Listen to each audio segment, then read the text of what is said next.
नमस्कार दोस्तों, मैं हूं नवीन पाटीदार और आप देख रहे हैं वॉइस ऑफ एमपी।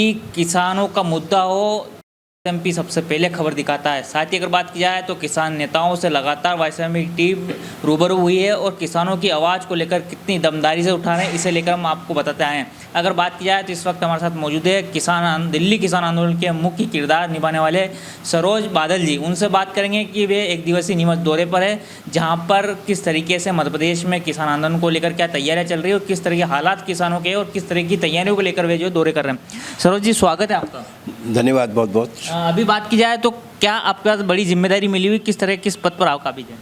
मैं इस देश का सबसे पुराना किसान संगठन है अखिल भारतीय किसान सभा, उसका संयुक्त सचिव हूँ, राष्ट्रीय संयुक्त सचिव। और मध्य प्रदेश में संयुक्त किसान मोर्चा और हमारी ऑल इंडिया किसान संघर्ष कोऑर्डिनेशन कमेटी जो मंदसौर की फायरिंग के बाद पूरे देश भर के किसानों की बनी थी, उसका मध्य प्रदेश का संयोजक हूँ। सरोज जी, अगर बात की जाए तो मध्य प्रदेश की बात की जाए तो मध्य प्रदेश में किस तरह की तैयारी आपकी चल रही है? जिस तरह के हालात किसानों के उसे लेकर किस तरह की तैयारी चल रही है? देखिए, एक बहुत बड़ी लड़ाई इस देश के किसानों ने जीती है, बहुत विपरीत परिस्थितियों में जीती है। 3 तरीके की विपरीत परिस्थितियाँ थी। एक तो ये कि जो हमारी सरकार है, उस सरकार के साथ उसकी विशेषता ये है कि वो कॉरपोरेट के इंटरेस्ट के लिए किसी भी तरीके की नीतियाँ बनाती है और फिर उसके बाद उनको कभी वापस नहीं लेती है। तो उसकी हठधर्मी थी और 1 साल से ज़्यादा समय हो गया था दिल्ली में बैठे बैठे 750 से ज़्यादा किसान शहीद हो गए थे और वो मान नहीं रहे थे। लेकिन अंततः उन्हें उन मांगों को मानना पड़ा है। और तीनों कृषि कानून जो हमारे हिसाब से इस देश की खेती और किसानी को बर्बाद कर देते, हमारी खाद्यान्न सुरक्षा को भी बर्बाद कर देते। जैसे आप अगर महसूस कर रहे होंगे कि पिछले 15 दिन से इस देश में बहुत ज़बरदस्त संकट है बिजली का, हमारे मध्य प्रदेश में भी वो फैलने वाला है। क्यों है वो? इसलिए है कि जो कोयला है, उस कोयले की आपूर्ति के लिए इंडियन रेलवेज़ की ज़रूरत पड़ती है। रेलवे के बिना वो जाता नहीं है। इंडियन रेलवेज की जितनी भी ज़्यादातर रैक्स है, वो रैक्स अडानी की कोयले की आपूर्ति करने के लिए लगी हुई हैं। हिंदुस्तान के बिजली पैदा करने वाले कोयला को आपूर्ति नहीं कर रही है, तो एक संकट पैदा हो गया। तो अगर वो बिजली के क्षेत्र में आते हैं या कोयले के क्षेत्र में आते हैं तो पूरे देश की बिजली गुल हो जाती है। अगर वो खेती के क्षेत्र में आएंगे तो पूरे देश की थाली गायब होने वाली थी, पक्की बात थी। तो उसके लिए एक शानदार लड़ाई लड़ी थी, उस लड़ाई को हमने जीता है। हालांकि वो तीनों कृषि कानून वापस हो गए हैं, लेकिन मध्य प्रदेश जैसी जो सरकार है वो चोर चोरी से जाएगा लेकिन हेरा फेरी से नहीं जाएगा, वही काम कर रहे हैं। और वो उसको पिछले दरवाजे से उन कानूनों को लागू करा के खेती और किसानी का निजीकरण करने की कोशिश कर रहे हैं। तो हम उसके खिलाफ लड़ रहे हैं। एक दूसरा ये कि वो खेती की लागत को बढ़ा रहे लगातार, बिजली के रूप में या खाद की कीमत के रूप में। खाद की कीमत में ज़बरदस्त उन्होंने बढ़ोतरी कर दी है। वो इस तरीके की असुविधाजनक स्थिति पैदा कर रहे हैं किसान के लिए कि वो अपने माल को बेचने के लिए जाएगा तो उसको उसकी कीमत न मिले। उदाहरण के लिए अभी उन्होंने ये कहा है कि अब वो उसकी क्वालिटी की टेस्टिंग करेंगे, उसको ग्रेड देंगे फसल को। अब एक ही बोरी में आप सरसों लेके जा रहे हैं, उसमें थोड़ी सी छोटी सरसों भी होगी, थोड़ी सी बड़ी सरसों भी होगी। अब ये कोई फैक्ट्री तो है नहीं कि एक आकार की चीज़ें पैदा होंगी, लेकिन उसके आधार पर उन्होंने कहा है कि एक ख़ास तरीके की क्वालिटी तय कर देंगे। उस क्वालिटी वाली चीज़ को वो रेट पे लेंगे, बाकी की चीज़ को वो वापस पहुंचा देंगे। वापस पहुंचा देंगे मतलब आधी रेट पे लेंगे।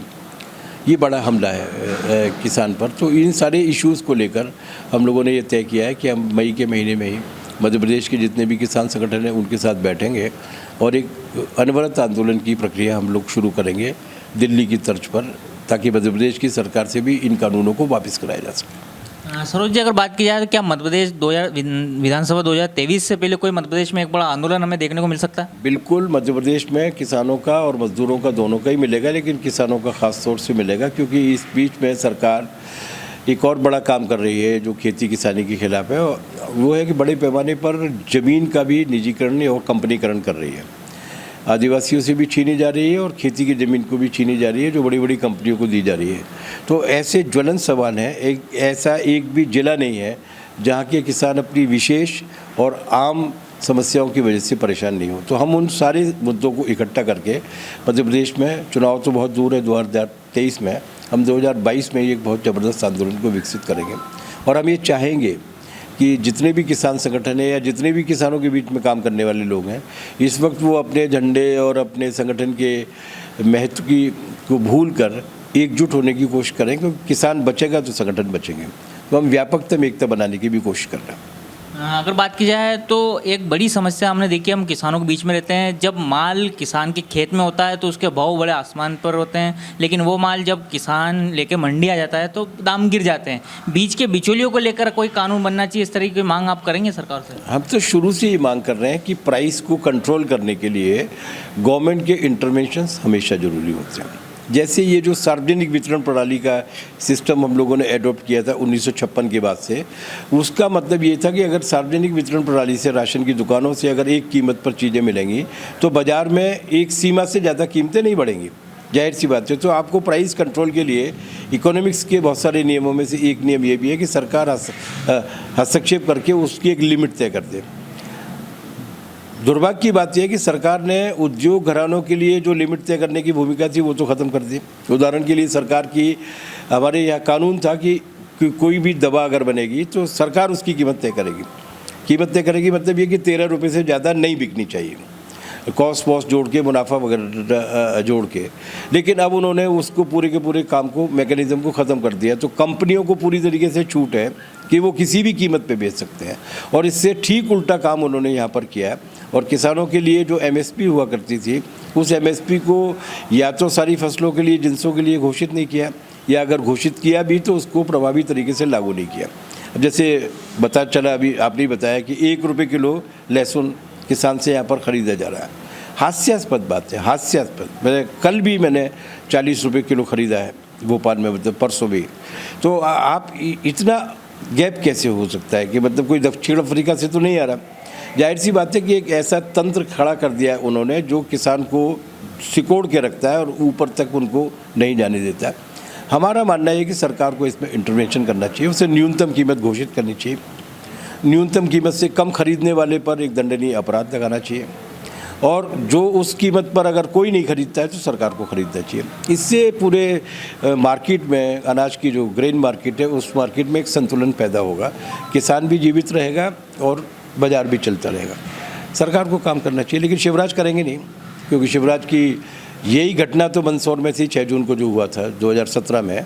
यही बात तो थी कि वो 4 रुपये किलो लहसुन था, वो रह गया था, पहले 40 रुपये किलो था।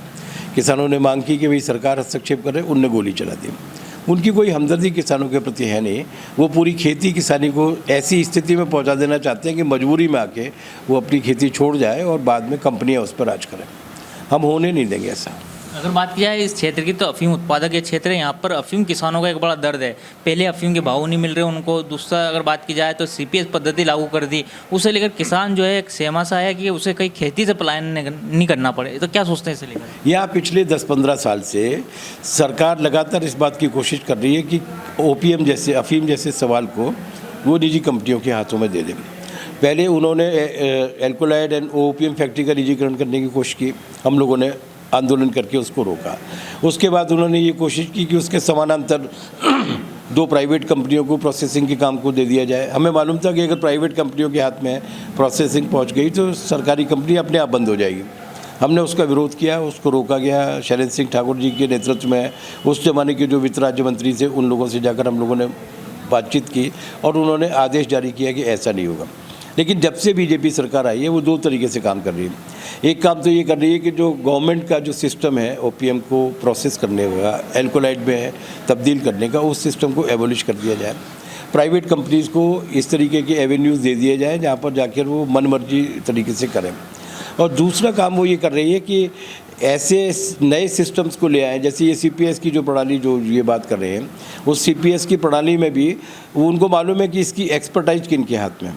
इसकी expertise OPM and alkaloid factory के हाथ में नहीं है।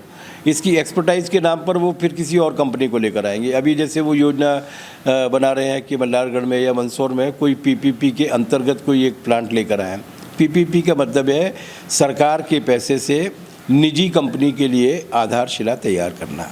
उसके बाद फिर कुछ दिन बाद, कुछ महीनों बाद, कुछ सालों बाद वो ये कहेंगे कि सरकार अपनी पार्टनरशिप के शेयर को बेचना चाहती है और उसके कब्जे में पहुंच जाएगा।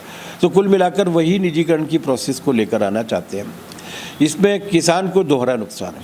किसान को एक नुकसान ये है कि जब गवर्नमेंट के पास उसकी सप्लाई होती है तो उसको गारंटीड है कि पैसा मिलेगा। यहाँ कोई गारंटी नहीं है। प्राइवेट कंपनी कभी भी हाथ झाड़ सकती है। आप उत्तर प्रदेश की गन्ना कंपनियों को देख लीजिए, गन्ना के कारखानों में किसानों को 5-5 साल का अपने गन्ने का पैसा नहीं मिला है, अभी भी पेंडिंग है। दूसरा उनका काम ये रहेगा कि वो किसानों की लूट जो करेंगे, जैसे कि बताया गया अभी कि वो अब नई प्रोसेस जो CPS कह रहे हैं आप, CPS की जो प्रोसेस आई है उसमें किसानों को तो पोस्ट भी नहीं मिलने वाला। किसानों का तो मतलब जो कीमत दे रहे हैं, जैसे कि आज बताया, आप ही ने बताया कि 200 रुपये किलो शायद उन्होंने डोडा की कीमत तय की है। 200 रुपये किलो में तो नींबू नहीं मिल रहा आजकल। और उससे प्रश्न ये भी है कि कीमत तय करने का क्राइटेरिया क्या होगा। जो माल आप खरीद रहे हैं उसकी माल उस माल में जो चीज़ें मौजूद हैं, जो कंपोनेंट मौजूद हैं, उनकी बाज़ार में कीमत क्या है। जैसे आप बता रहे हैं कि 1,60,000 रुपये किलो बिकता है वो पोस्ट का दाना जो है, पोस्ट जो है, और वो पोस्ट भी है, उसमें अफीम भी है, उसमें इवन ये कि उसका जो छिलका है वो भी बिकता है। तो खसखस के अलावा छिलका भी उसका बेशकीमती बिकता है। उसकी तुलना में आप केवल 200 रुपये मतलब दे रहे हैं, मतलब आप उसको भी धकेलना चाहते हैं। और देर सवेर, आज ये बात काल्पनिक लग सकती है, लेकिन देर सवेर वो अफीम की खेती में भी प्राइवेटाइजेशन को काम को लेकर आना चाहते हैं। फिर वो कहेंगे कि ये जो कंपनी है जो PPP में बनी थी या प्राइवेट हो गई है, वही कंपनी को हम 9,000 हेक्टेयर या 10,000 हेक्टेयर ज़मीन देते हैं, वही अफीम पैदा करेगी। देखिए, इसका केवल किसान की जीवन का आर्थिक पहलू नहीं है, इसके पीछे एक बड़ा सामाजिक पहलू। मैं पूरी जिम्मेदारी के साथ कह रहा हूँ इस बात को कि भारत को अफीम और ड्रग्स के नशे में डुबोने की एक अंतर्राष्ट्रीय साजिश की जा रही है। भारत की कंपनियां उसमें हिस्सेदार हैं। पिछले 6 महीने में गुजरात के बंदरगाहों पर जितनी मार्फिन पकड़ी गई है, जितनी ड्रग्स पकड़ी गई है, उतनी पिछले 70 साल में नहीं पकड़ी गई। क्यों आ रही है वो गुजरात में? अडानी के एयरपोर्ट पर आ रही है, जब्त हो रही है, उसके बाद वो गायब हो जा रही है बीच बीच में। ये इतना बड़ा घोटाला है जिस पर अमेरिका या दूसरे राष्ट्र अगर होते तो लोगों को फांसी हो जाती है, लेकिन यहाँ पर अभी तक संतोषजनक तरीके से पुलिस FIR दर्ज करके भी कार्रवाई नहीं हो रही है। ऐसे में जब पूरा अंतर्राष्ट्रीय मार्केट, आपने देखा होगा, उड़ता पंजाब फिल्म देखी होगी आपने, इस दौरान पंजाब, हरियाणा और पश्चिमी उत्तर प्रदेश के नौजवानों को ड्रग एडिक्ट बना के एक बहुत बड़ी नस्ल को बर्बाद करने की कोशिश की गई। अब वो खेल पूरे देश में खेलना चाहते हैं। ये जो हज़ारों टन मार्फिन आ रही है, बहुत होती है भाई, बहुत ज़्यादा होती है। वही अगर हमारी नाक के नीचे राजस्थान और मध्य प्रदेश की इस बॉर्डर पे जहाँ पे अफीम पैदा होती है, अगर वहीं पर हज़ारों हेक्टेयर में प्राइवेट कंपनियाँ पैदा करने लगेंगी तो उनका पर्पज़ क्या है? उनका केवल एक ही ईश्वर होता है, मुनाफा। और मुनाफा अगर तस्करी करने में, लोगों को ड्रग एडिक्ट बनाने में होगा तो वैसा करेंगे, दवा बनाने में होगा तो वो होगा। तो ये आने वाली पीढ़ियों के लिए भी बहुत खतरनाक नीति है। इसलिए सरकार को इन तात्कालिकताओं से उभरना चाहिए।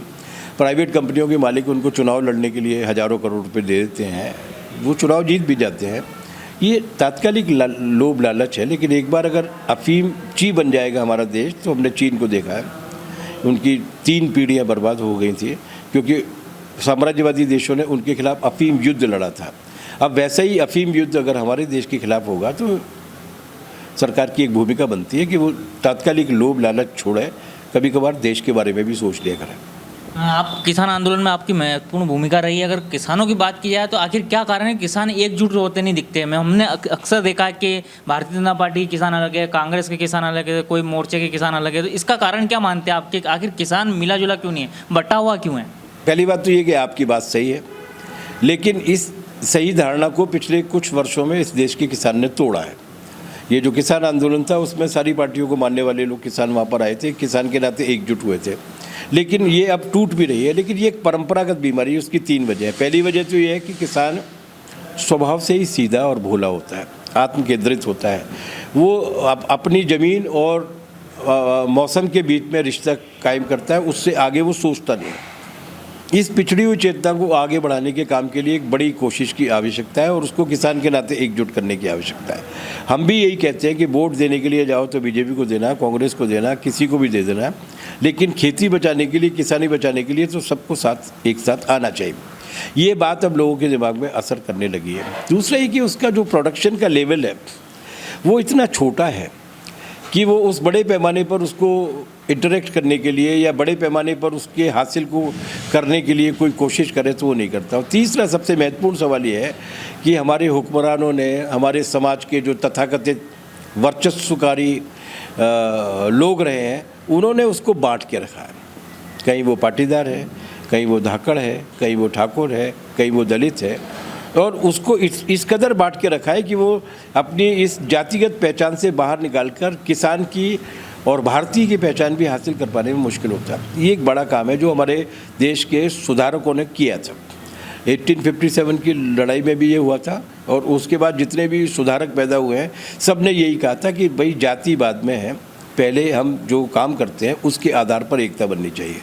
मुझे लगता है वो सवाल अब लोगों के बीच में, किसानों के बीच में ले जाने की आवश्यकता है, और कहने की आवश्यकता है कि ये जाति वाति व्यक्तिगत जीवन में या सामाजिक जीवन में जहाँ निभानी है निभाओ, लेकिन एक किसान के वर्ग के नाते तो आपको किसान के नाते इकट्ठा होना पड़ेगा। ये काम हमारा है जो हम लोगों को करना चाहिए। एक बड़ी बात ये भी है कि 8/29 एनडीपीएस की एक धारा है, उसमें कई परिवारों के बेगुनाह जो है परिवारों के सदस्य जेल में बंद पड़े हैं। इस धारा को ख़त्म होना चाहिए 8/29, क्योंकि पुलिस जो है बेगुनाह हो या फिर कोई भी हो तो जबरन उसको फंसाने का काम करती है। उसका नाम आ गया तो उसके घर जाती है, उसको बुलाती है, एक अवैध उगई भी होती है। तो क्या मानती है कि ये धारा भी ख़त्म होनी चाहिए ताकि कई लोग जो जेलों में बंद हैं उनको वापस लाया जा सके? बिल्कुल, मतलब ऐसी सारी अलोकतांत्रिक अंग्रेज़ों के ज़माने की जो धाराएं हैं जो उन्होंने इस देश के किसानों और जनता को परेशान करने के लिए लगाई थी, वो सारी धाराएं ख़त्म होनी चाहिए। अफ़ीम की तस्करी या अफ़ीम की चोरी अगर कोई करता है तो उसके लिए बहुत सारी धाराएं मौजूद हैं हमारे पास पहले से, लेकिन ये जो 8/29 आपने बताया, इस धारा के तहत तो पुलिस को एक अबाधित अधिकार बन जाता है जिसका मिसयूज भी होता है, दुरुपयोग भी बहुत होता है। इसलिए इसको ख़त्म होना चाहिए, और ऐसे सारे मामलों की तत्काल सुनवाई करने के लिए स्पेशल कोर्ट का गठन करना चाहिए, जो अब तक के जो पेंडिंग है उनको निपटाएं और उसके बाद उस धारा को ख़त्म करें और सामान्य कानूनों के तहत कार्रवाई करें। उसमें क्या दिक्कत है? नहीं, आप इस मुद्दे को उठाएंगे क्योंकि कई परिवारों के सदस्य, बेटा माँ जो भी है अंदर बंद है, वो आ सकते हैं। इसे लेकर कोई आप अभियान चलाएंगे? हम इस धारा के अवैधानिक इस्तेमाल के, हम इस धारा के दुरुपयोग के हमेशा खिलाफ रहे हैं। हमने ये मामले हमेशा उठाए हैं, राजस्थान में भी उठाए हैं, नीमच में भी हम लोगों ने उठाए हैं, और हमने ये कहा है कि जो बड़े लोग हैं, जो असली अपराधी हैं, वो कभी नहीं पकड़े जाते। एक आम आदमी, एक छोटा व्यक्ति, किसान, या तो पकड़ लेते हैं आप लोग, या फिर उसके बाद उसको झूठा फंसा देते हैं। हम शुरू से ये बात करते रहे हैं, हम निश्चित रूप से आज भी इस बात को करेंगे। हटनी चाहिए और सामान्य कानूनों के तहत कार्रवाई होनी चाहिए। तो ये थे सरोज बादल जी, किसान नेता, जिन्होंने हमसे बात की और किस तरीके से किसानों के हालात मध्य प्रदेश में। साथ ही अगर बात की जाए तो आगामी विधानसभा चुनाव से पहले उन्होंने कहा है कि एक बड़ा आंदोलन मध्य प्रदेश में होगा। किसानों की जो समस्याएं हैं, चाहे बात की जाए कम दामों की बात की जाए या फिर अफीम का मुद्दा हो, या तमाम जो किसानों की समस्या, उससे लेकर एक बड़ा आंदोलन करने की तैयारी ये लगातार कर रहे हैं। ये था अब तक अपडेट। इस तरह का अपडेट के लिए बने रहे हमारे साथ। जय हिंद, जय भारत।